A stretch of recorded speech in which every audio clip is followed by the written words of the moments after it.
বাবা একটু হেরে একটু আসেন না না না আপনার একটু কথা বলেন কেন ওনার রশিদ নাই না স্যার রশিদ এই যে কথাটা শুনেন আপনি আমাদের এই এটার সাথে সংশ্লিষ্ট ভাই এই দোকানটা স্যার আমার ও আপনার ওই যে ইয়ের দোকানটা এখন কথা আমার কথাটা শুনেন মানে ইয়ে বাড়িওয়ালা হ্যাঁ স্যার আমার কথাটা শুনেন তাহলে আপনার সাথে তো কোনো ইয়ে নেই না না কথা বলেন ব্যবসাটা ওনারই ব্যবসাটা আমি পরিচালনা করি ব্যাপারটা হইলো কি এই যে হঠাৎ করে যে বাজারটা বাড়ছে এটা কিন্তু স্যার বাজার না এটা অন্যায়ভাবে মিলাররা বাড়াইছে স্যার তাই এই যে এটা হলো এখনো আপনি লাইনে আসছেন আমার কথাটা শুনুন আমি বললাম স্যার আপনাদের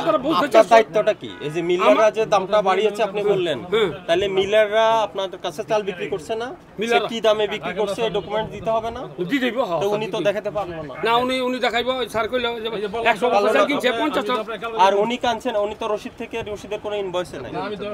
রশিদের কোনো ইনভয়েস স্যার এই যে আমি তো বললাম যে আপনি এগুলো রশিদের ইনভয়েস না তো এটা হলো বিসমিল্লাহ রাইস এজেন্সি বিসমিল্লাহ উনি তো আপনার কোম্পানি থেকে চাল আর কালকে যে চালটা আনছেন ওই চালের কোনো রশিদ নেই এগুলো করা যাবে না আপনার যখন চালের দাম বাড়বে আপনার ডকুমেন্টারি কাগজপত্র 100 বস্তা দিছি তো 50 টাকা দিই স্যার 50 টাকা স্যার শুনুন স্যার 100 বস্তা চাইলে আমি দে 50 টাকা না না না এখন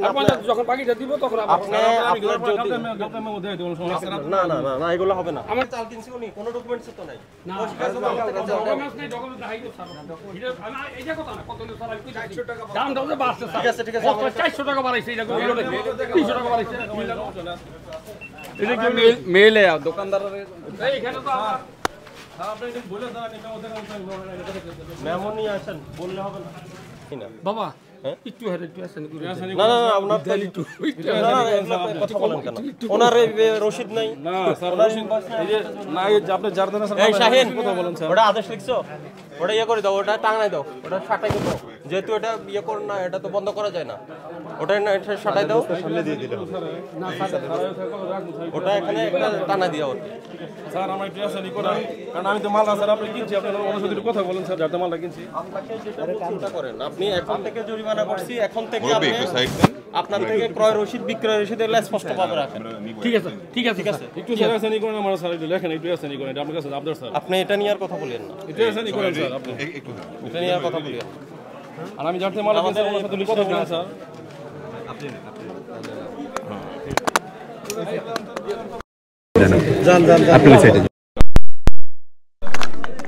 আমার হাতে আর যাচ্ছে না এখানটা যাবো এই যে চালের ঈদের পরে চালের বাজার বাড়তি আপনারা তো আজকে সারা দেশেই তদারকি করছেন এখন পর্যন্ত আপনাদের মূল অবজারভেশন কোনটা মানে মূল সমস্যাটা কোনটা আমরা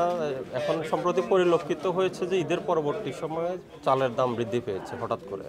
তো এই বিষয়টি তদারকির জন্য আমরা আজকে মোহাম্মদপুর কৃষি মার্কেটে এসেছি এখানে যেটা আমাদের কাছে পরিলক্ষিত হলো যে ব্যবসায়ীরা এখানে যারা পাইকারি আড়তদার রয়েছেন তারা যেসব মিল থেকে চাল নিয়েছেন তাদের কোনো মিলের কোনো ইনভয়েস নেই তাদের ক্রয় রসিদ বা বিক্রয় রসিদও সেভাবে দিচ্ছেন না ক্রয় রসিদ পাই নাই যে চাল আপনার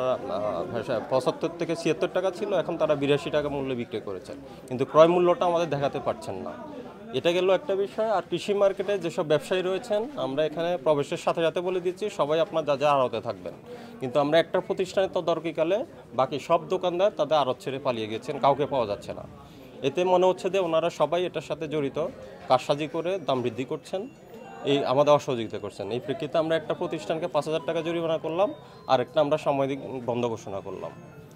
আপনাদের কি এই কার্যক্রম কি চলবে কিনা হ্যাঁ আমাদের এই কার্যক্রম চলবে ঢাকা মহানগরী সহ যেসব জেলায় চালের উৎপাদন হয় মিল রয়েছে ওখানে আমাদের তদারকি কার্যক্রম পরিচালিত হবে তাই বলা যায় যে মিলার এবং আড়তদার